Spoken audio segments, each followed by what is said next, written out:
5 experienced hikers walked into a winter storm in 2018. None of them ever walked out. But 6 years later, an avalanche revealed something that changed everything we thought we knew about their disappearance. They were prepared. They had supplies for 2 weeks, emergency beacons, satellite phones, everything you'd need to survive. Search teams combed those mountains for months, found nothing. The case went cold. Families gave up hope. But in 2024, melting ice revealed an elaborate snow cave they'd built, miles from where they should have been. And inside, evidence that raised questions nobody wanted to ask. What they found in that cave changed everything investigators thought they knew about survival. January 12, 2018. The Cascade Mountains in Washington state stood silent under a blanket of fresh powder. Sarah Mitchell, 32, adjusted her pack one final time before stepping onto the frozen trail. She never went anywhere without her red journal tucked inside the front pocket. Behind her, 4 others checked their gear with the practiced efficiency of people who had done this 100 times before. Marcus Chen, 29, led the group. He had summited 3 of the 7 peaks and guided winter expeditions for 5 years. Next to him stood Jennifer Walsh, 34, a wilderness paramedic who could set a broken bone in sub-zero temperatures. David Kowalski, 41, brought the technical expertise, mapping, weather prediction, emergency protocols. The youngest, Tyler Brennan, 26, was documenting the trip for his Outdoor Adventure channel. They had permits. They had filed a detailed route plan with park rangers. The weather forecast showed a storm moving in,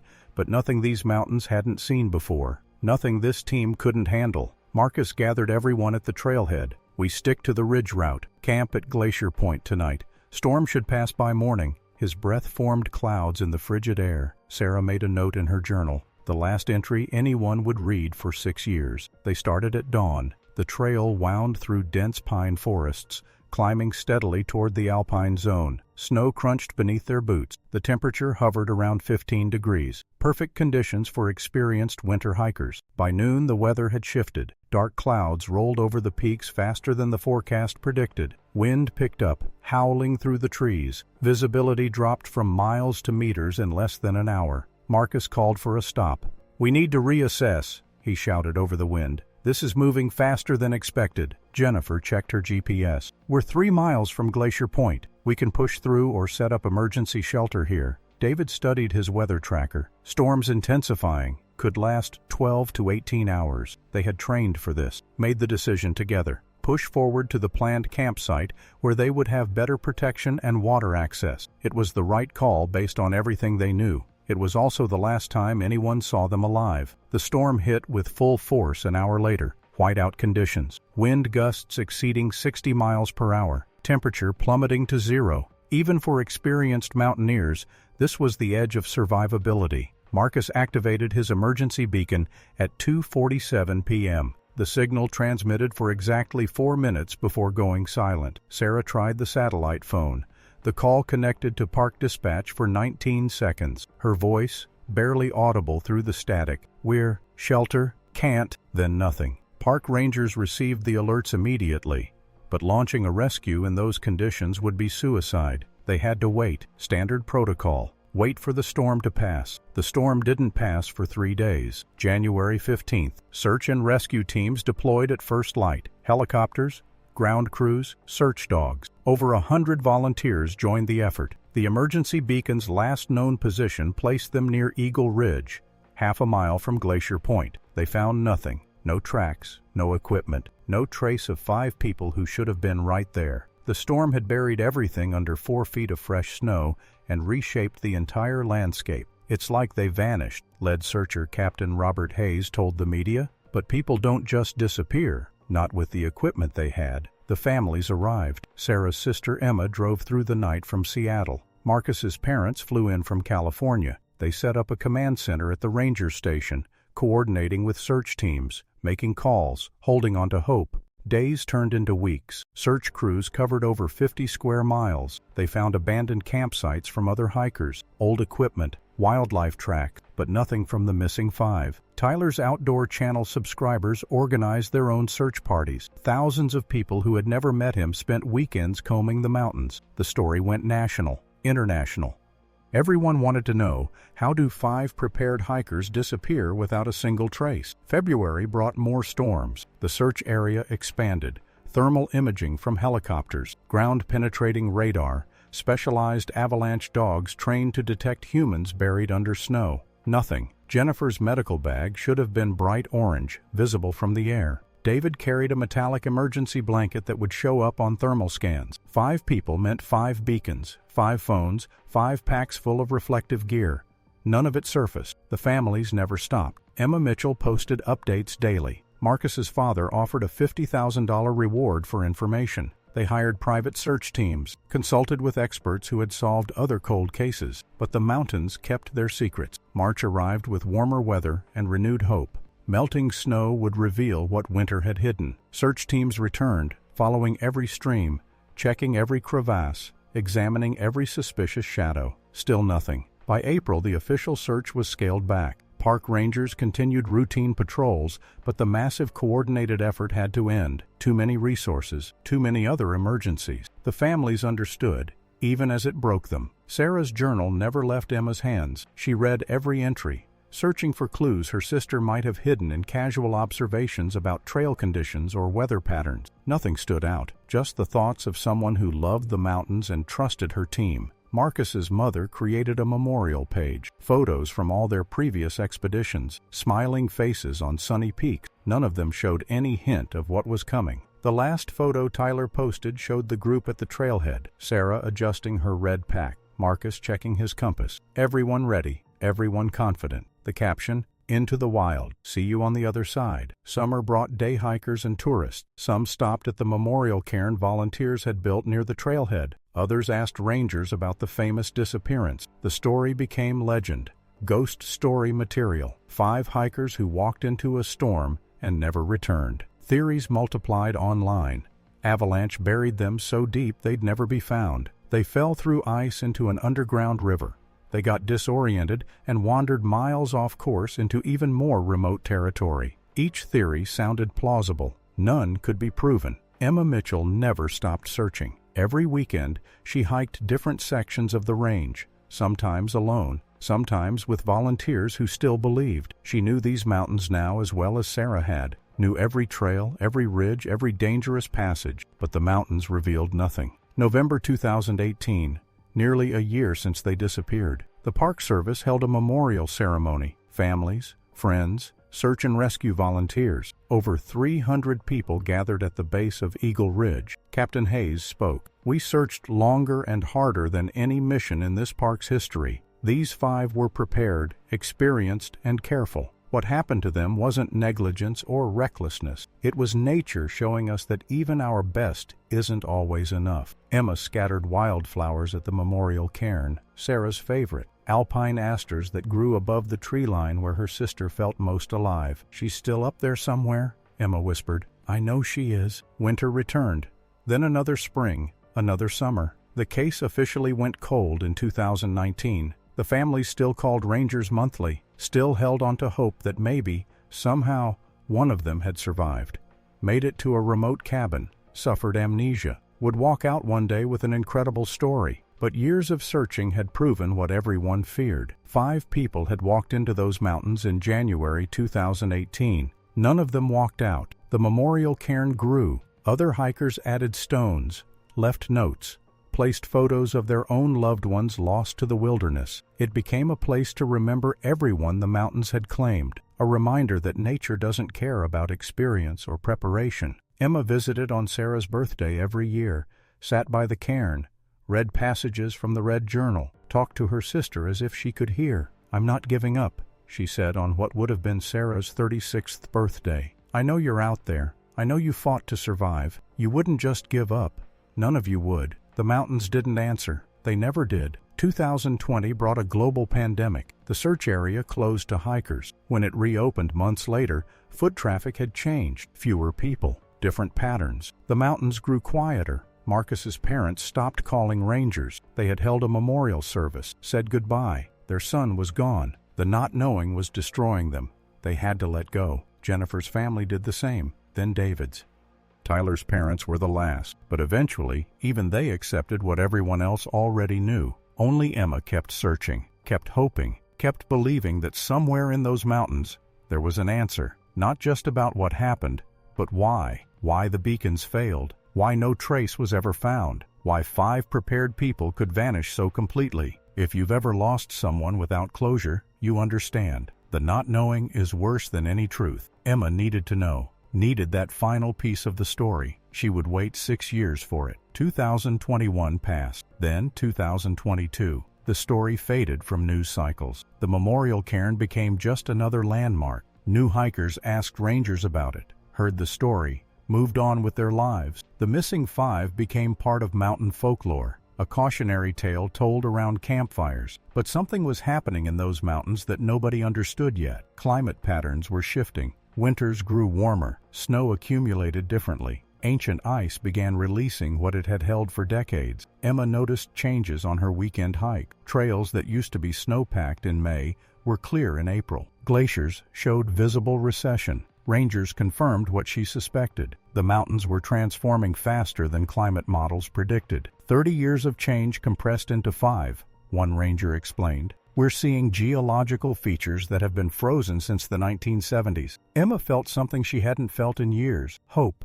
If the ice was melting, if the mountains were revealing their secrets, maybe they would finally reveal hers too. 2023 brought record heat. Summer temperatures reached levels never recorded in the Cascades. Winter snow melted faster than it could accumulate. By autumn, the mountains looked different. Bare rock where glaciers had stood for centuries. New streams cutting through previously frozen ground. Emma increased her search pattern, focused on areas that had been inaccessible before, used satellite imagery to track snowmelt. She wasn't a scientist, but she understood what was happening. The mountains were changing, and change meant revelation. She filed new permits with park rangers, explained her theory. Some thought she was obsessed. Others admired her persistence. Captain Hayes, now retired, called her. Emma, I think about them too, every day. But you need to know that even if the ice melts, the chances of finding anything after this long— He didn't finish. Didn't need to. I know, Emma said, but I have to try. Sarah would do the same for me. Winter 2023 brought average snowfall, nothing exceptional. But underneath, the transformation continued. Ancient ice fields, compressed over decades, were destabilizing. Geological surveys showed concerning patterns. Park rangers issued warnings about increased avalanche risk in areas that had been stable for generations. Emma marked her calendar, January 12, 2024, 6 years. She would return to Eagle Ridge, would stand where they started, would honor them again. She had no idea that the mountains had already decided to tell their story, were already preparing to reveal what they had hidden, were already shifting the snow and ice that had kept their secret for so long. On January 7, 2024, temperatures spiked. A warm front moved through the Cascades, bringing rain instead of snow. 48 degrees in January. Unheard of. The snowpack, already weakened by years of climate change, couldn't hold. At 3:17 a.m. on January 8th, something gave way on the north face of Eagle Ridge, miles from where anyone searched, miles from where 5 hikers should have been. The avalanche lasted 47 seconds. Millions of tons of snow and ice released after years of pressure, cascading down the mountain, reshaping the landscape, revealing what had been buried since 2018. When the sun rose that morning, park rangers received automated alerts. Seismic sensors had detected the slide. Avalanche protocols activated immediately. Helicopters would survey the area once weather permitted. But when they flew over the site that afternoon, they saw something that made the pilots' hands shake on the controls. Something that would reopen the case everyone thought was closed forever. Something that would answer questions the families had been asking for 6 years. And something that would raise new questions nobody wanted to ask. Years passed in silence, until the mountains finally decided to speak. The helicopter pilot had flown these mountains for 15 years. He had seen avalanche debris before, but he had never seen anything like this. Base, this is Air 1. I'm seeing a structure, artificial, north face of Eagle Ridge, 4 miles northwest of the original search zone, 4 miles from where anyone had looked. It's a snow cave, large scale, multiple chambers. This took weeks to build. Within 2 hours, Captain Hayes was on site. Emma Mitchell received the call at work. She was driving toward the mountains before the ranger finished explaining. Hayes reached the cave entrance first. Even from outside, he could see this was extraordinary. Smooth walls, ventilation holes, professional construction. This wasn't emergency shelter, Hayes said into his radio. This was long-term survival. He entered. The main chamber was larger than his living room. Carved benches, fire pit, storage alcoves at precise intervals. Everything showed planning, systematic thinking. But what covered the floor made him stop. Equipment everywhere. 5 packs arranged along one wall. Sleeping bags laid out as if someone might return. Cooking supplies organized. A medical kit opened.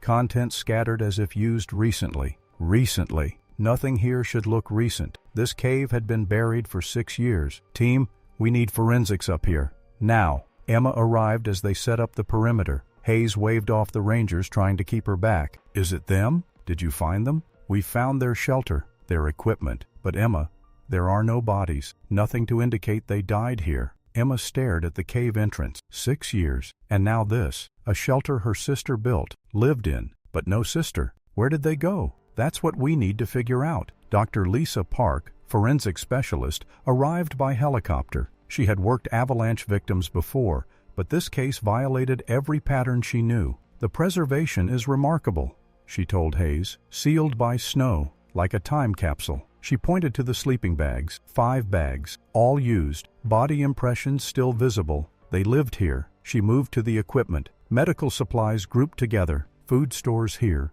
fuel here. This is systematic survival, long-term thinking. So they built this, settled in, then left? That's the question. Dr. Park knelt by the fire pit. We need to date everything. The team worked through the afternoon. Emma watched from outside. Sarah's red pack sat against the wall. The pack her sister never went anywhere without. A technician emerged carrying evidence bags. Inside one, a flash of red. It's a journal, the technician said. The ink is faded but legible. Sarah's journal, the one that might explain everything. Can I?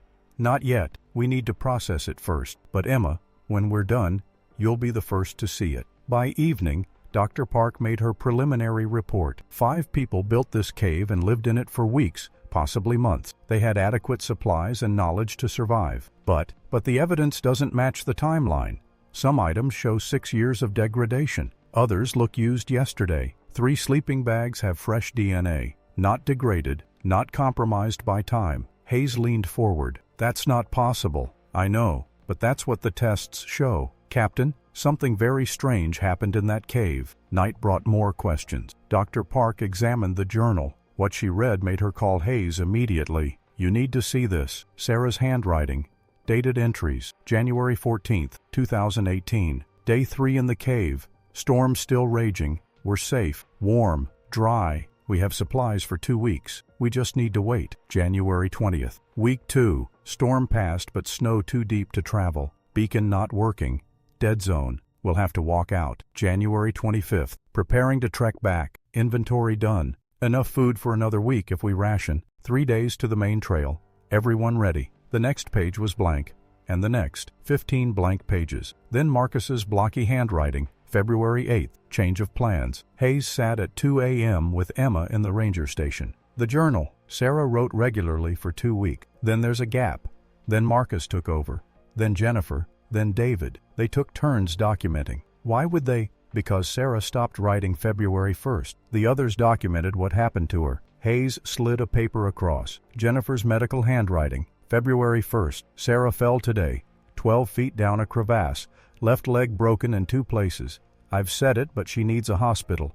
We can't move her. We can't carry her through this snow. Marcus says we wait. Let her heal. But I know broken bones. I know what happens without proper treatment. We're running out of time. Emma stared at the paper, while they searched, while she posted updates, while she refused to give up. Her sister was in a cave with a broken leg, slowly running out of supplies. The journal continues, Hayes said. They documented survival week by week, rationing supplies, melting snow, even hunting when weather permitted. How long? Based on entries, at least 4 months. The last dated entry is May 3rd, 2018. Tyler wrote it. 3 words. We never made it. May. They survived until May, while the world gave up. What happened in May? We don't know. But Emma, the DNA from the sleeping bags, the fresh samples, they're not 6 years old. What are you saying? I'm saying the evidence doesn't match any scenario that makes sense. Dawn broke. Dr. Park made another discovery in a side chamber. Tyler's camera in a waterproof case. We need to see what's on this. Now. The memory card was intact. Over 300 photos. Hours of video. The first file showed Tyler's face. January 12, 2018. Day 1. Weather's perfect. This is going to be epic. They fast-forwarded. Trail shots. Summit views. Then weather changed. Wind howled. Storm came out of nowhere. We're making the call to find shelter. More footage. The team digging. Sarah directing. We need ventilation here. Support beam there. This is going to keep us alive. Later files. February. Week 3. Storm's over, but we're snowed in. Sarah's recovering. We're rationing. We're going to make it. March. Tyler looked thinner. Beacon still dead. We'll walk out once Sarah can travel. April. Shaky camera. Strained voice. Month 4. Supplies critical. Jennifer says Sarah's leg isn't healing right. Infection risk. We need to decide. May 1st. Poor quality. Low battery. Tyler looked exhausted, haunted. This is my last entry. Out of battery. Out of fuel. Almost out of food. We have to try to walk out, even though Sarah can barely stand.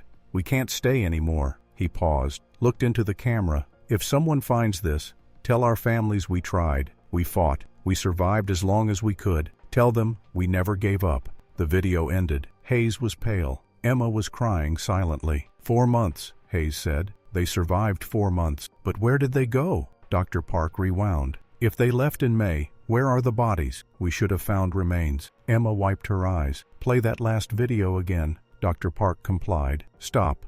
There, behind him, in the background, barely visible, something moved. A shadow. A figure. That's Sarah, Emma said. Her red jacket. She's standing. She couldn't walk, Hayes said. Jennifer said the leg wasn't healing. Then why is she standing? Moving around like nothing's wrong? Dr. Park enhanced the image. The figure was definitely Sarah, walking normally. No limp.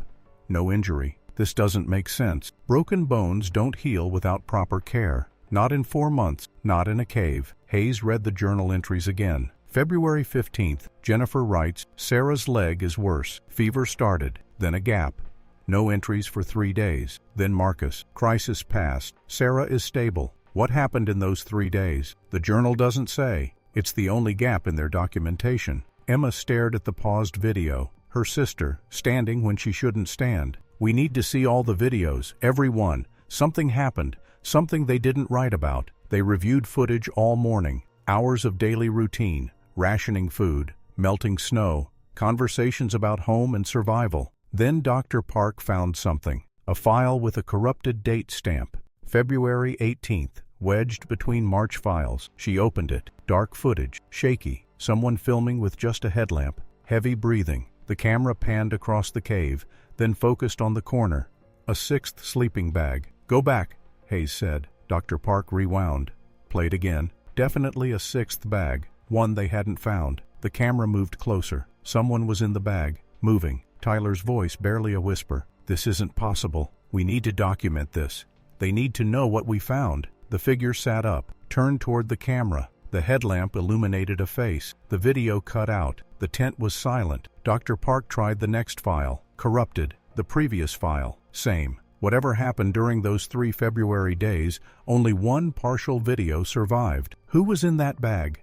Emma asked. You said there were 5 bags at the scene. There were, Hayes confirmed. 5 bags? 5 pack? 5 people. Then where's the 6th bag? Where's the person we just saw? Dr. Park examined the video frame by frame. I need lab enhancement. Maybe we can identify them. Identify them? Emma's voice rose. There were only 5 people on that mountain. There couldn't be anyone else. Hayes read the journal entries again, then found it. Marcus, February 19th. Written in the margin like an afterthought. We're not alone anymore. Dr. Park pulled up the cave inventory. 5 packs, 5 sleeping bags, but 6 sets of eating utensils, 6 metal cups. Small inconsistencies dismissed as spares. We need to go back to the cave. There's something we missed. Hayes was on the radio. Emma stood. I'm coming. Emma, you're not trained. My sister spent 4 months in that cave. If there's something that explains what happened, I'm going to see it. Hayes looked at her face. 6 years of refusing to give up. He nodded. They reached the cave by noon. Dr. Park entered first. Examined the sleeping bags. These are the 5 we documented. But look at the floor. Compression marks. Something heavy rested here. Hayes knelt, faint indentations, spaced exactly like the other sleeping positions. A 6th person. Someone was here. Emma searched the side chambers. In the farthest alcove, she found something that made her call out. "You need to see this." Words carved into the ice wall. Fresh carvings, not weathered. "We should have stayed." Below it, a date, April 30th, 2024, 3 months ago. The revelation hit like an avalanche. April 2024, 3 months ago. Someone had been here recently. Someone who knew what happened. Someone who survived. "This isn't a recovery anymore," Dr. Park said. "This is an active investigation." Hayes grabbed his radio. "Base, we need search teams. Recent activity. Possible survivor in the area." Emma reached toward the carved words. "This is Sarah's handwriting." "I know it." "Emma, that's not possible. These carvings are fresh." "I don't care what's possible. I know my sister's handwriting." Dr. Park took samples from the carvings. Even without lab results, she could see the style matched the journal. Same loops, same slant. But Sarah Mitchell had been missing 6 years, had a broken leg, couldn't have survived past May 2018. Yet someone using her handwriting carved those words 3 months ago. The search expanded immediately. If someone was here recently, they might still be nearby. Helicopters, ground teams, dogs, the same massive effort from 6 years ago, mobilized again. But this time, they were looking for someone who might not want to be found. Emma stood at the cave entrance as teams spread across the mountain. Somewhere out there, her sister might still be alive. Against all logic, against all probability, or something far stranger was happening. Something the evidence kept suggesting but no one wanted to say. That the 5 hikers survived their winter ordeal, made it past May, past the empty supplies and failing hope, emerged from the cave and discovered something that changed everything they thought they knew, and that they were still out there, still alive, still hiding. But from what, or from whom? The mountains had revealed enough to know the mystery of the missing 5 wasn't over. It was just beginning. The search teams found nothing. 3 days combing the area, every ridge, every valley, nothing. On the 4th day, a ranger discovered something 2 miles east, a shelter, small, crude, recently used. Inside, modern supplies, energy bars from 2023, a sleeping bag from 2022, and a photograph that made Hayes call Emma immediately. 5 people at a trailhead, Sarah adjusting her red pack, Marcus checking his compass. The photo from January 12, 2018.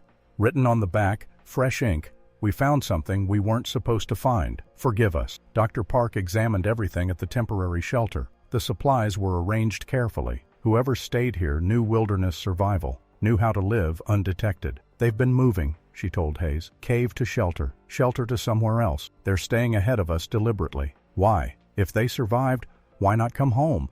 Why hide for 6 years?" Dr. Park held up the photograph. "Maybe this explains it. We found something we weren't supposed to find." "What did they find in that cave?" Emma arrived at the shelter site, saw the photograph, touched her sister's handwriting with shaking fingers. "She's alive. She's been alive this whole time." "But why didn't she come back?" Hayes asked gently. "Why let everyone think she was dead?" Emma read the message again. "Because whatever they found scared them more than dying did." The forensic lab results came back that evening. The DNA from the sleeping bags matched all 5 hikers, but the age analysis showed something impossible. The samples were fresh, weeks old, not 6 years. Dr. Park reviewed the report 3 times, called the lab to confirm. No mistake. They were in that cave recently, all 5 of them, within the last month. Hayes spread out a timeline on the table. January 2018, they disappear. May 2018, last journal entry. Then nothing until April 2024,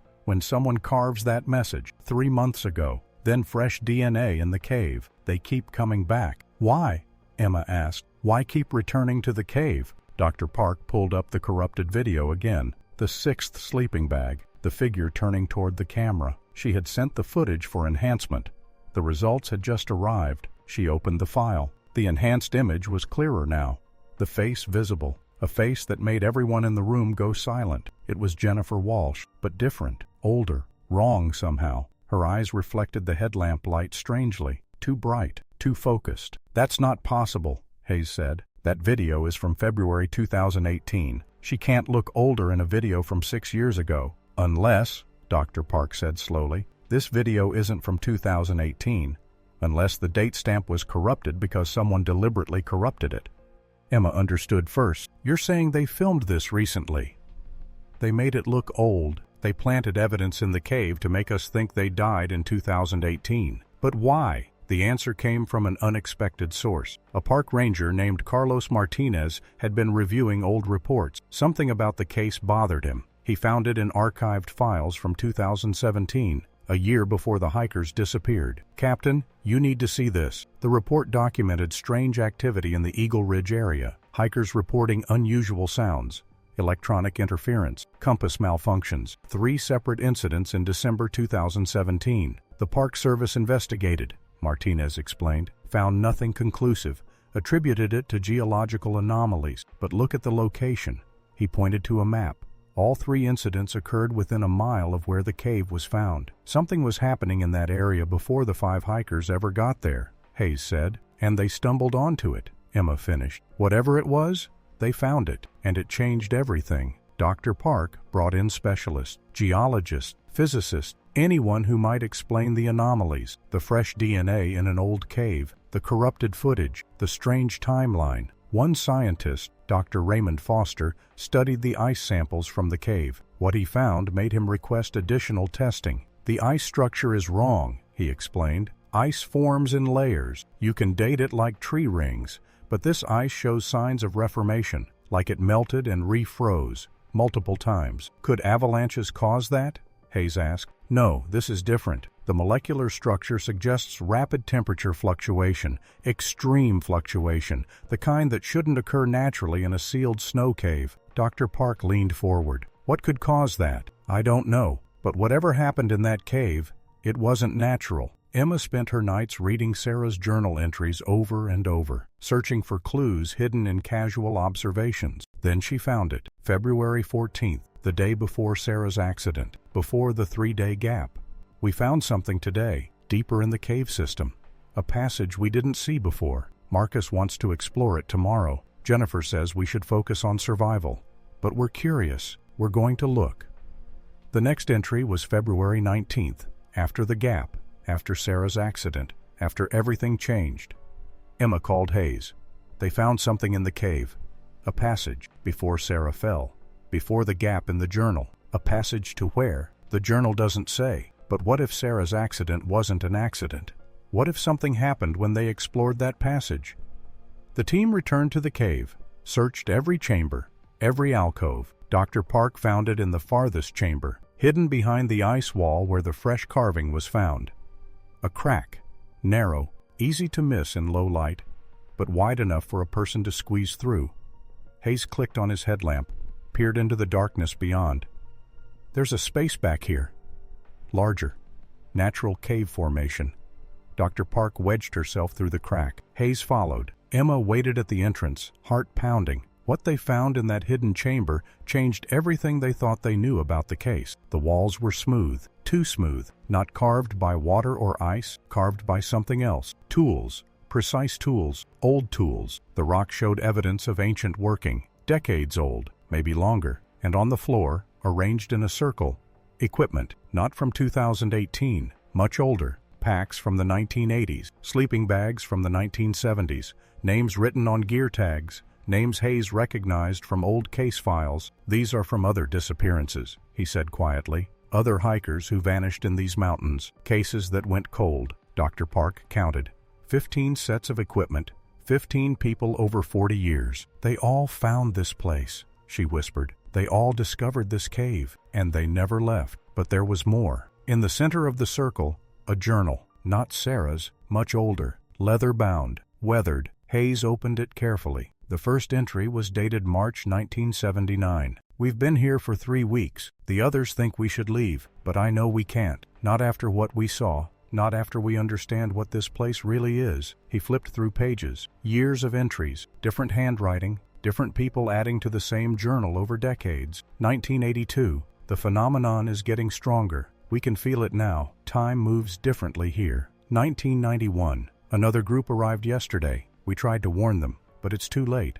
They've seen it too. 2003. We're not prisoners, we're guardians. Someone has to stay. Someone has to make sure no one else stumbles into this by accident. The last entry was from 2018, Sarah's handwriting. We understand now why they stayed, why they couldn't leave. The cave isn't just a cave.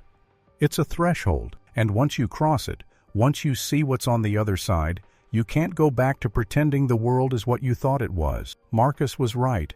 We can't tell anyone. They wouldn't believe us. Worse, they'd come looking, and this place isn't meant to be found. Emma read the journal entry 3 times. What did they see? What's on the other side? Hayes pointed deeper into the chamber.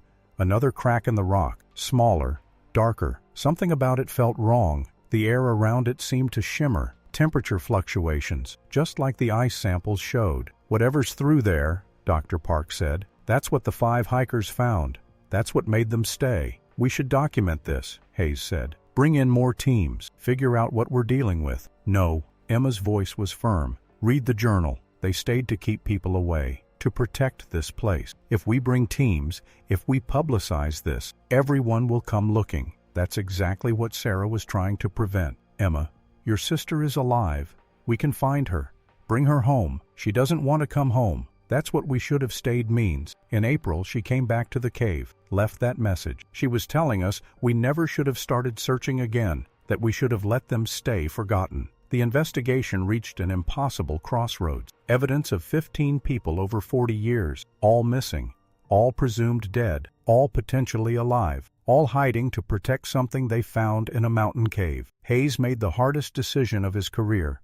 He sealed the cave, ordered the site closed to public access, cited geological instability, avalanche risk, anything to keep people away. We're covering it up, he told Emma, just like they wanted. We're protecting it, Emma corrected, and protecting them. Dr. Park erased the enhanced video from the lab files, destroyed the ice samples. The ancient journal was sealed in evidence storage with a classification level that ensured no one would ever examine it. The official report will say we found the cave, found evidence they survived until May 2018, ran out of supplies, attempted to walk out, remains never recovered due to avalanche activity, and the fresh DNA, the recent carving, contaminated samples, investigator error. Case closed. Emma returned to the cave one final time, alone, against regulations. She squeezed through the crack into the hidden chamber, stood where her sister had stood, saw the ancient equipment, the journal, the deeper crack with its wrong air. She pulled out a notebook, wrote a letter to Sarah,